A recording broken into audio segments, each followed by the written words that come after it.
Hey guys, this is Toya. Thank you for watching Toya JTV. So today I am Chloe. Sorry y'all. I got a newest member to my family. Come here, Chloe. And she's sniffing around. Making me think she gotta do something. And you know you're gonna get a pop if you boo-boo in this house, okay? So you got boo-boo outside, Chloe. This is Chloe, guys. This is Chloe, alright? So I got her in the bathroom with me right now until I finish doing this video. But so this is week 20 of my relaxer, okay? So I normally go about 26 weeks. Next week, week 21, I will be getting braids. So that'll be about four to 5 weeks where I'm not gonna have to do anything to my hair. I mean, I'll still have to do things to it, but I won't have to style it. And I'll show you my regimen when I actually get them. So I'll have that until it's time for me to get in my new relaxer. So once I get my relaxer, then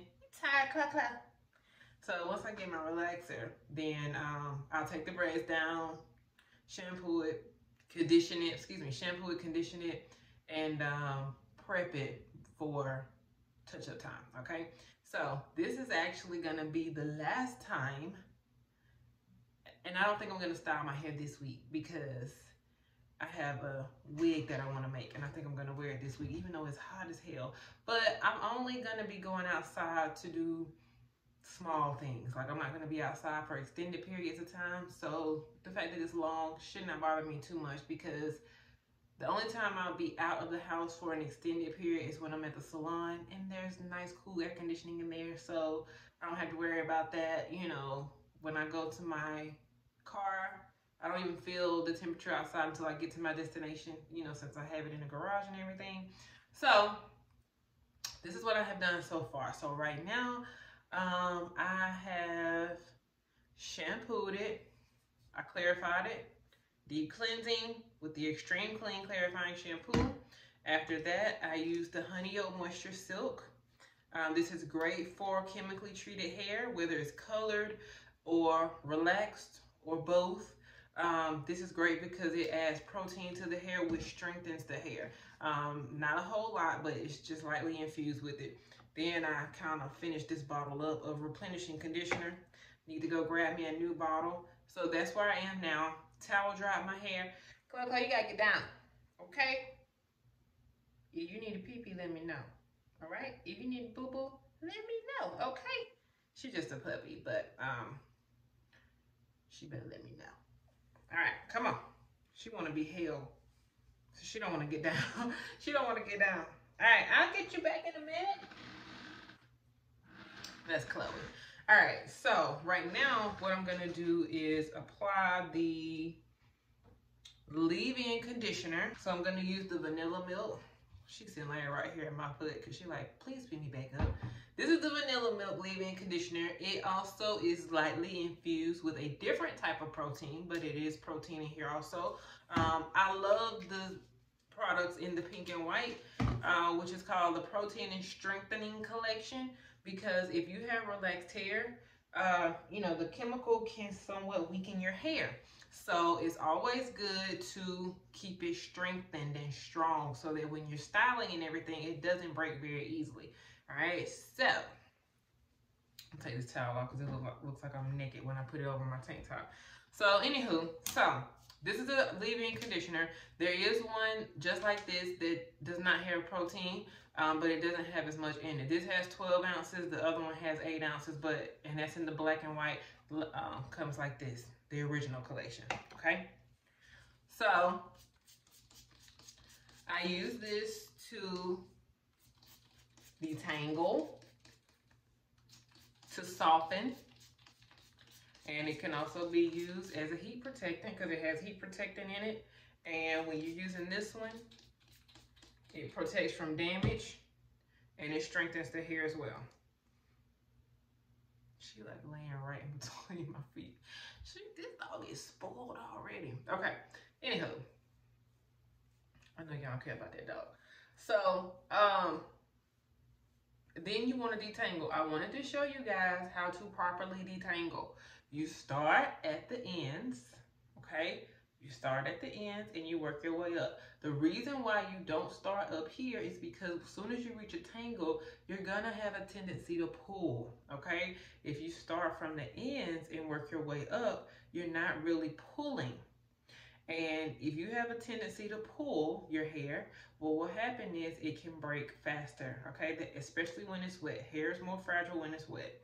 So you want to start from the ends, gently get all the tangles out, and then you start working your way up. The leave-in conditioner helps remove the tangles, okay? So it helps make it easier to detangle. And normally, you're supposed to take a small section of hair at a time, detangle that, like so. Take a small piece of hair, get your clip. Take a small piece of hair. Gently detangle this section. Okay, that's detangled. Then you move on to the next section. I don't have time for all that, okay? You do it that way, but you know, we're gonna fast track this. So I normally just try to start from the bottom. But I do start from the bottom. I do that. But I don't take all them cute sections. But you can do that though. You know how your parents tell you, do as I say, not as I do. You can do it the way I do it. You just have to be very gentle. Okay, so I'm not combing very hard. And when you do reach a tangle, it's very, like right here, it's very important that you don't pull. You just release the comb and kind of gently get those tangles out. When you put the leave-in conditioner on, it's gonna work through those, and as you gently work through them, it'll help to release easier, okay? So even if you don't use the by L. Jones leave-in conditioner, use a leave-in conditioner because they help. Mine does have detangler in it. That's why I tell people I love products that do more than one thing at a time. It softens the hair. Like if I didn't put any conditioner at all on, if I did not add the replenishing conditioner, then I still could have just sprayed it with the leave-in and it would have been just as soft. I've done it before.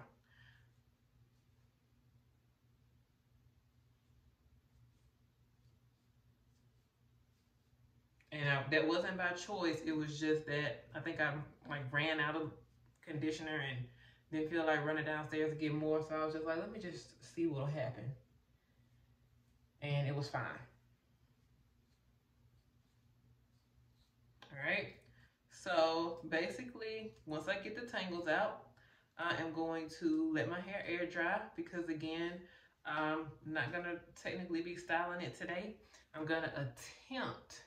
Well, see, my hair is so short because since I'm going to be wearing my wig this week, I was thinking about braiding it down, but since my hair is so short, I can just let it dry and just put my wig cap on. I think that'll work because I don't like to braid my own hair. When I braid my own hair, it looks like it's 2 weeks old, like on day one. So I don't like to braid my hair, but this will be the first time that I'm wearing a wig since I've had it cut. So I think having it cut is going to be to my advantage at this point. So what I'll do is just comb my hair straight to the back.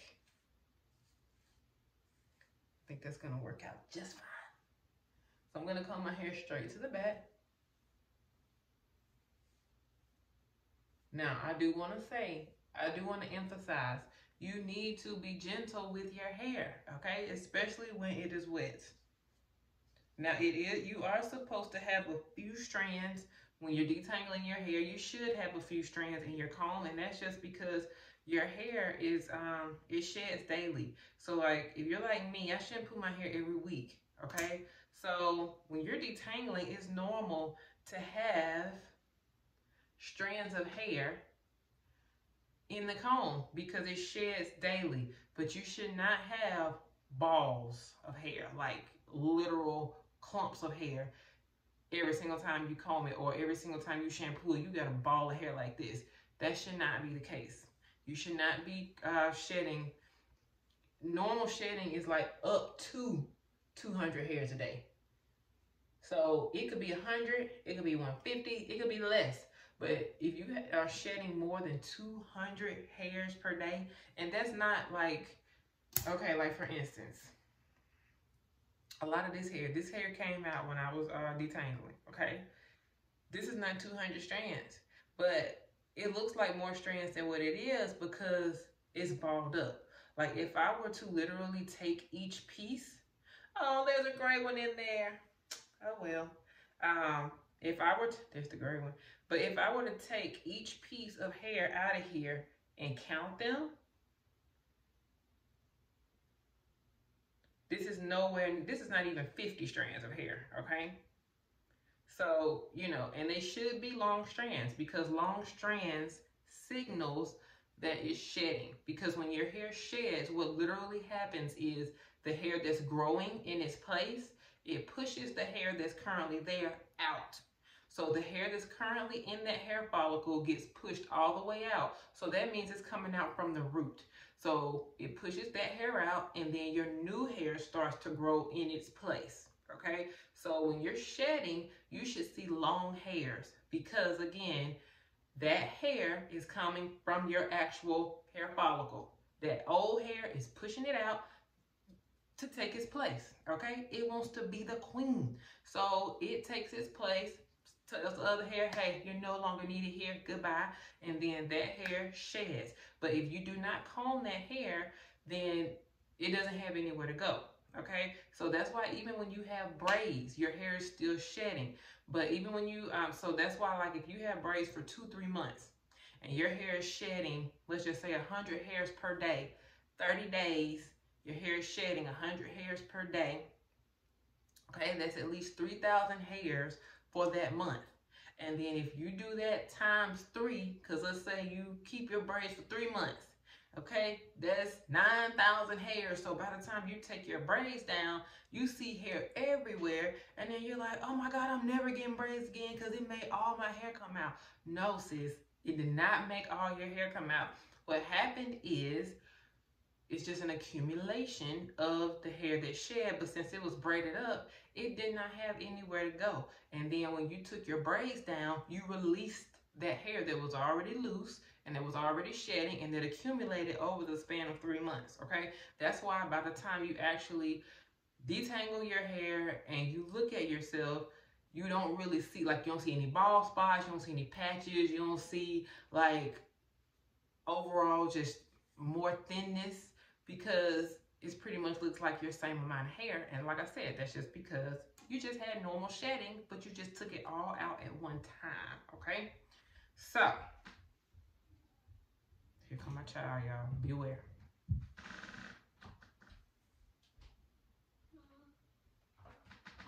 I'm coming, Mom. I'm coming. Right now? In a minute. Where's Kelly? Chloe's right here. Sleeping on the floor? Yeah. As soon as I get done with this video, we're coming downstairs with you. You're done with that video? No, I'm not done yet. I'm almost done. Okay. Give me about 5 minutes. Okay, you be done. Yeah.